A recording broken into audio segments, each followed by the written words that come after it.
नमस्कार। माझे मनोगत इस उपक्रम में आप सबका स्वागत है। हम आदि शंकराचार्य रचित तत्वबोध इस ग्रंथ का अभ्यास कर रहे हैं। शंकरं शंकराचार्यं केशवं बादरायणं सूत्रभाष्यकृतौ वन्दे भगवन्तौ पुनः पुनः।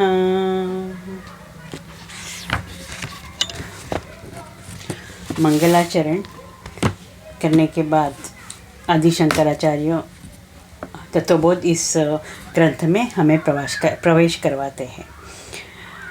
पहले श्लोक में आदि शंकराचार्य एक स्टेटमेंट करते हैं और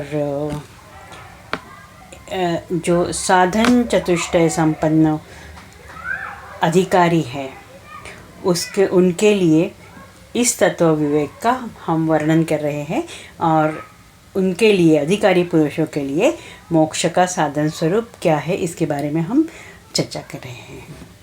अभी दूसरा श्लोक है। यहाँ दूसरा श्लोक प्रश्न और उत्तर इस स्वरूप में है। प्रश्न पूछते हैं खुद शंकराचार्य और आगे उसका पूरा विवेचन करते हैं। तो पहले श्लोक में जिस तरह से साधन चतुष्टय के बारे में बोला है, यहाँ शंकराचार्य जी प्रश्न और उत्तर के रूप में कहते हैं, साधन चतुष्टयं किं नित्यानित्य वस्तु विवेकः इहामुत्रार्थ फलभोग विरागः शमादि षड्सम्पत्ति मुमुक्षत्वं चेति। साधन चतुष्टय किं नित्यानित्यवस्तु विवेकः इहामुत्रार्थ फलभोग विरागः शमादि षट्सम्पत्ति मुमुक्षुत्वं चेति। यहाँ प्रश्न पूछा जा रहा है कि चार साधन चतुष्टय, जो चतुष्टय मतलब चार अधिकारी पुरुषों को मोक्ष मिलने के लिए साधन स्वरूप क्या है। पहला साधन है नित्यानित्य वस्तु विवेकः, नित्य और अनित्य इन वस्तु का विवेक। दूसरा है इस लोक और परलोक में अपने कर्मों के फलभोग से वैराग्य। तीसरा साधन है शम आदि षट संपत्ति है, जो 6 संपत्ति है वो। और चौथा जो है मुमुक्षत्व। ये 4 साधन हैं, वो साधन चतुष्टय कहते हैं। यहाँ ये जो टेक्निकल वर्ड्स यहाँ है, समाधि षट संपत्ति मोक्षत्वम, ये इस चारों जो साधन है नित्यानित्य वस्तु विवेक इहामुत्रार्थ फलभोग विराग, इसका शंकराचार्य जी एक एक करके बहुत ही पेशेंस से, बहुत ही विस्तार से और सीधे और सरल शब्दों में एक एक करके शंकराचार्य जी उसको एक्सप्लेन करते हैं। इसमें पहला साधन बताया है कि नित्यानित्य वस्तु विवेक। यहाँ विवेक डिस्क्रिमिनेशन हमने पहले भी देखा है कि तत्व विवेक देखा है। अभी ये है कि यहाँ एक वस्तु जो नित्य है और दूसरी वस्तु जो है वो अनित्य है। ये दो नित्य अनित्य वस्तु का विवेक करना और उसमें से एक चूज़ करना, उसको नित्यानित्य वस्तु विवेक कहा है। दूसरा वैराग्य के बारे में शंकराचार्य जी कहते हैं, जो हम कर्म करते हैं, इस जन्म में कर्म करते हैं, तो उसका फल तो मिलना ही मिलना है। कोई भी अच्छा कार्य हो या बुरा कार्य हो या कोई भी कार्य, उसका फल मिलना है। अब जब ये अधिकारी पुरुष जो है वो इस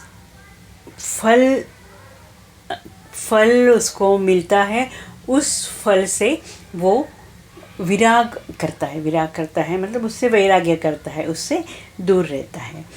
इस लोक में भी, यहाँ पृथ्वी लोक में भी और परलोक में भी। जो स्वर्ग है, जो कहते हैं इमेजिनरी एक वर्ल्ड है स्वर्ग जो है, उस दोनों लोक में जो फल है उससे वह दूर रहता है और वैराग्य करता है। तीसरा जो साधन है वो है शम आदि 6 संपत्ति।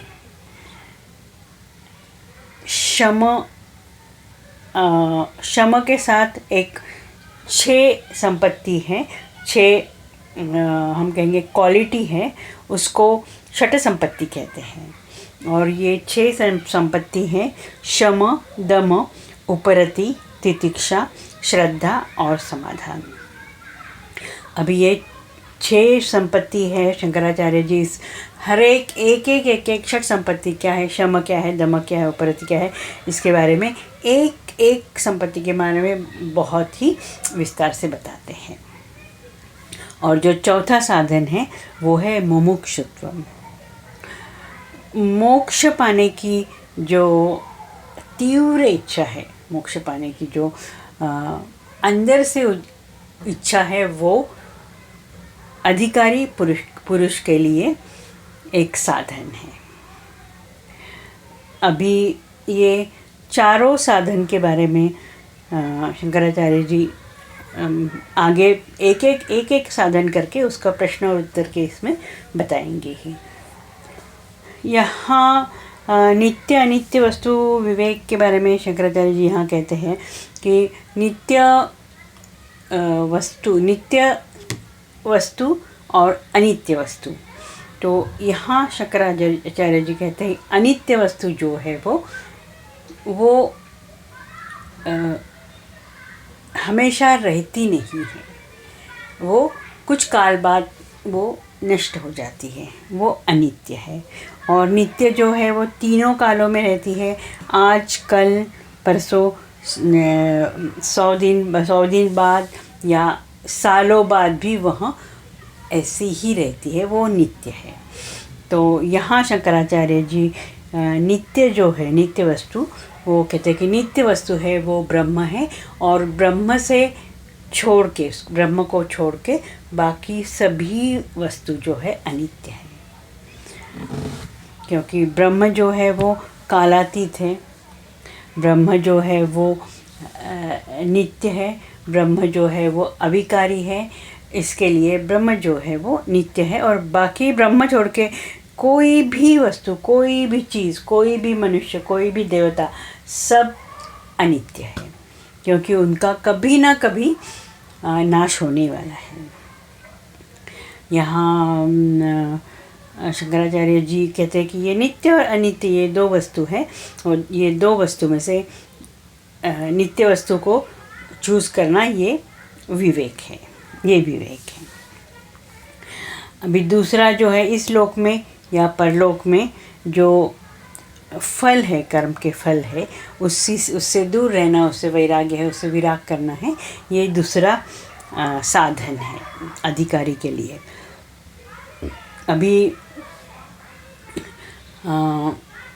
कहते हैं कि कोई भी कर्म हो और उसका कितना भी हमें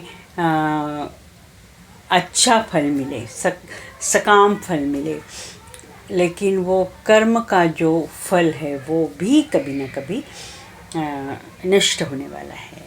गीता में भी भगवान श्री कृष्ण जी ने कहा है कि क्षीणे पुण्य मर्त्य लोके। पुण्य करके यदि स्वर्ग में भी जगह मिले तो स्वर्ग में भी कहीं ना कहीं वो जो कर्म फल है उसका नाश होता है, और उसके बाद फिर से इस मृत्यु लोक में, इस पृथ्वी लोक में वापस आना पड़ता है। तो इसके लिए इस लोक में तो विराग करना ही चाहिए, लेकिन परलोक में, दूसरे लोक में भी जो फल के कर्म के फल है उसके भोग से वैराग्य करना है। कर्म के फल से वैराग करने से कर्म का जो फल का भोग है उससे वैराग्य करना चाहिए।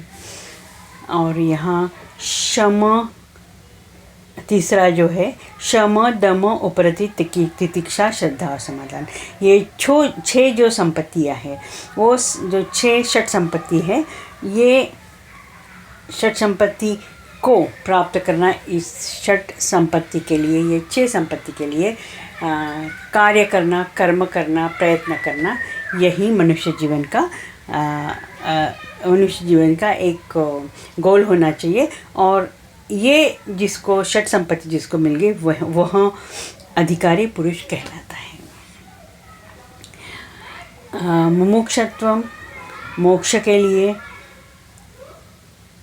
प्रयत्न करना, मोक्ष के लिए कार्य करना, मोक्ष के लिए जो हमारे शास्त्रों में बताया गया है वो जो साधन है वो सब साधनों को अपनाना मुमुक्षुत्वम कहलाता है। और ये मोक्ष प्राप्त करने की जो प्रबल इच्छा है वो प्रबल इच्छा को दृढ़ करना, प्रबल इच्छा को पाना, ये मुमुक्षुत्वम है। और ये जो 4 संपत्ति है, षट संपत्ति, ये 4 जो साधन चतुष्टय है, ये जो साधन है अधिकारी पुरुष बनने की। शंकराचार्य जी आगे हम जैसे सामान्य लोगों को भी समझ में आए या सामान्य हम समझ पाए और जो टेक्निकल वर्ड है उसका अर्थ पूरा हम समझ पाए, ये ध्यान में रख के एक जो साधन है उसके बारे में बताते हैं। अभी शंकराचार्य जी का जो हम कहेंगे पेशेंस है, एक तरीके से नहीं, दूसरी तरीके से नहीं, वो जो तरीके से हमें समझ में आ गए, हमको ज्ञान हो, हमारा जो हम वो साधन चतुष्टय है उसके बारे में दृढ़ इच्छा हो, ये ध्यान में रख के शंकराचार्य जी एक साधन के बारे में कहते हैं। आज हम लोग यही रुकते हैं। अगले क्लास में हम जो 4 साधन हैं वो 4 साधन में से कुछ साधन हम देखेंगे। आज हम यही रुकते हैं। नमस्कार।